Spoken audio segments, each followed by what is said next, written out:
Top quality और consistent performance के लिए सिर्फ सिल्वर पंप नाम याद रखना। રાજકોટમાં રાજકીય સન્માન સાથે પૂર્વ સીએમ વિજયભાઈ રૂપાણીની અંતિમ વિધિ યોજાઈ છે। પૂર્વ સીએમ રૂપાણીના નિધન પર એક દિવસીય રાજકીય શોક। પાર્થિવ દેહને હવાઈ માર્ગે રાજકોટ લઈ જવામાં આવ્યો છે। ગ્રીનલેન્ડ ચોકડીથી તેમના નિવાસસ્થાન સુધીના રૂટ પર મોટી સંખ્યામાં લોકો અંતિમ દર્શન માટે ઉમટી પડ્યા છે। સાંજે 5 વાગ્યા સુધી તેમના નિવાસસ્થાને અંતિમ દર્શન થશે। અંતિમ દર્શન બાદ અંતિમ યાત્રા નીકળશે। રામનાથપરા સ્મશાને પાર્થિવ દેહની અંતિમ વિધિ કરવામાં આવશે।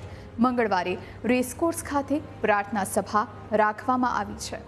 બુધવારે ગાંધીનગર ખાતે પ્રાર્થના સભા રાખવામાં આવશે।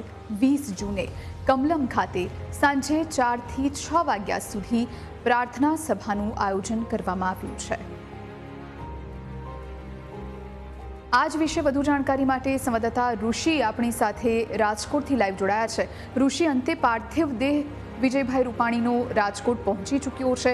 પરિવાર ભાંગી પડ્યો છે। મોટી સંખ્યામાં ભારતીય જનતા પાર્ટીના કાર્યકર્તાઓ કહો કે પછી રાજકોટવાસીઓ કહો, સૌ કોઈની આંખમાં આંસુ છે અત્યારે, અને વિજયભાઈને અંતિમ વિદાય આપવામાં આવી રહી છે। શું માહોલ ત્યાં?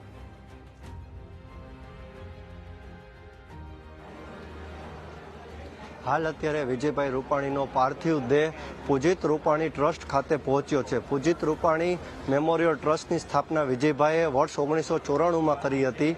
વિજયભાઈનો દીકરો પૂજિત 3.5 વર્ષનો હતો ત્યારે અવસાન પામ્યો હતો અને તેની યાદમાં જ પૂજિત રૂપાણી મેમોરિયલ ટ્રસ્ટની તેને સ્થાપના કરી હતી। હાલ અત્યારે વિજયભાઈ રૂપાણીના પાર્થિવ દેહને દર્શનાર્થે અત્યારે લાવવામાં આવ્યો છે અને લોકો અત્યારે ત્યાં તેમના પાર્થિવ દેહને નમન કરી રહ્યા છે। હું તમને અહીંયા એમના ઘરના અત્યારે દ્રશ્ય બતાવી રહ્યો છું।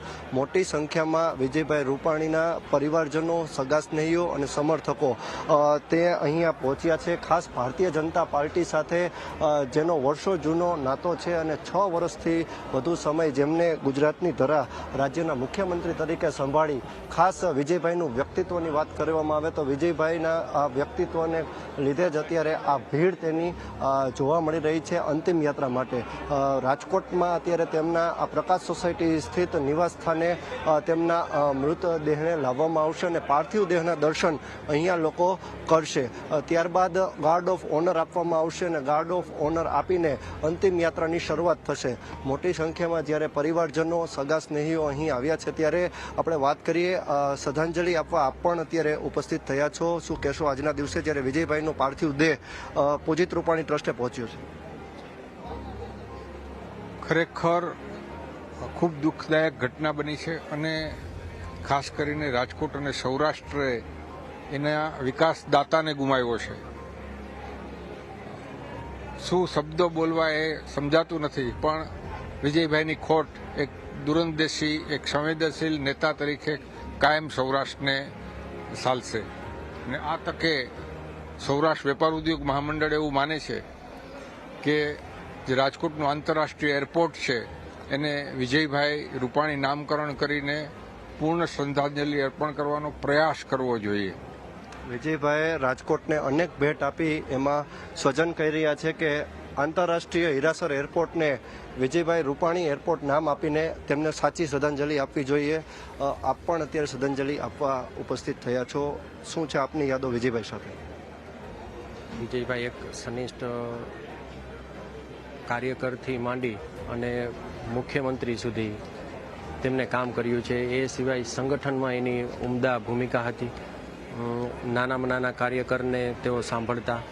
અમારે જ્યારે કોઈ પણ પ્રકારની ચૂંટણી હોય, કોઈ પણ સૂચન હોય તો હું જોતો કે કોઈ પણ કાર્યકર હોય એમને કંઈ સૂચન કરે તો એ પ્રેમથી સાંભળતા। વિજયભાઈને મળવા માટે થઈ અને જે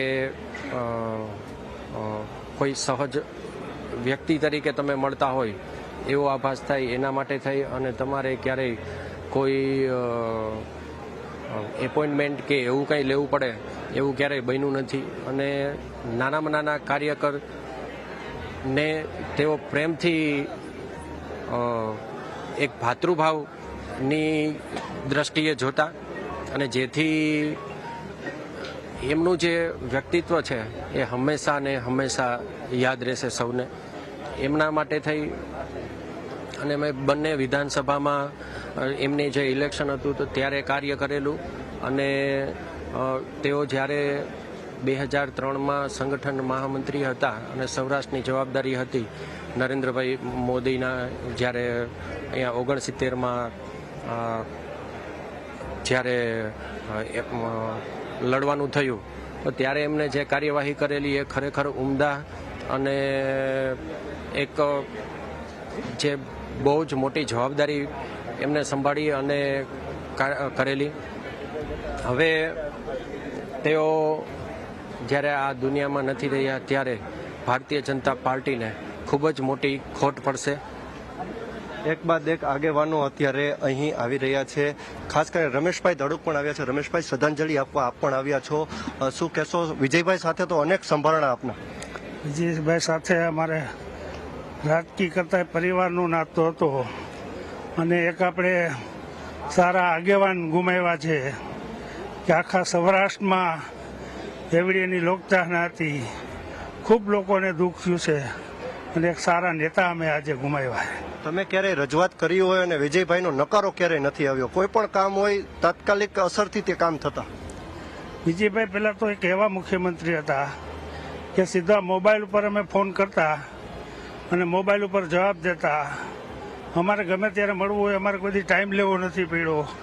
રાત્રે 10 વાગે પણ એના ઘરે બોલાવી અને અમને મુલાકાત કરી છે, અમારા કામ કર્યા છે. અને સૌરાષ્ટ્રના જે કોઈ કાંઈ કામ હોય ગમે ત્યારે એને કોઈ પણ કામમાં ના નથી પાડી. વિજયભાઈ રૂપાણીએ ક્યારે પણ કોઈ પણને કામ માટે ના નથી પાડી તેવી સ્પષ્ટ વાત અત્યારે આગેવાનો કહી રહ્યા છે. સાંસદો હોય, પૂર્વ સાંસદો હોય, ચાલુ ધારાસભ્યો હોય, પૂર્વ ધારાસભ્યો હોય, તમામે તમામ ભારતીય જનતા પાર્ટીના રાજ્યભરના આગેવાનો અત્યારે આ અંતિમ યાત્રામાં જોડાવા માટે આવી ગયા છે. વિજયભાઈ રૂપાણીના પાર્થિવ દેહને સૌપ્રથમ પ્રકાશ સોસાયટી ખાતે તેમનું નિવાસસ્થાન છે ત્યાં રાખવામાં આવશે અને ત્યાંથી પ્રગટેશ્વર મહાદેવ મંદિરનો પટાંગણ છે ત્યાં તેમનો પાર્થિવ દેહ લોકોના દર્શન માટે રાખવામાં આવશે.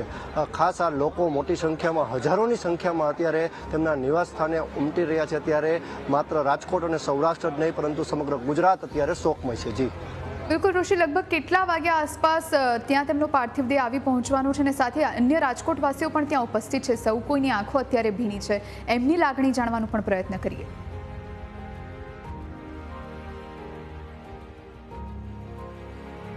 હાલ અત્યારે તેમનો પાર્થિવ દેહ છે તે પૂજિત રૂપાણી મેમોરિયલ ટ્રસ્ટ ખાતે પહોંચ્યો છે. ત્યાંથી તેમના નિવાસસ્થાને પહોંચતા અડધોથી પોણો કલાક જેટલો સમય લાગશે. ત્યારબાદ અહીં સ્થળ ઉપર તેમને અંતિમ સંસ્કારની વિધિ થશે અને ત્યારબાદ તેમને ગાર્ડ ઓફ ઓનર પણ અહીં આપવામાં આવશે.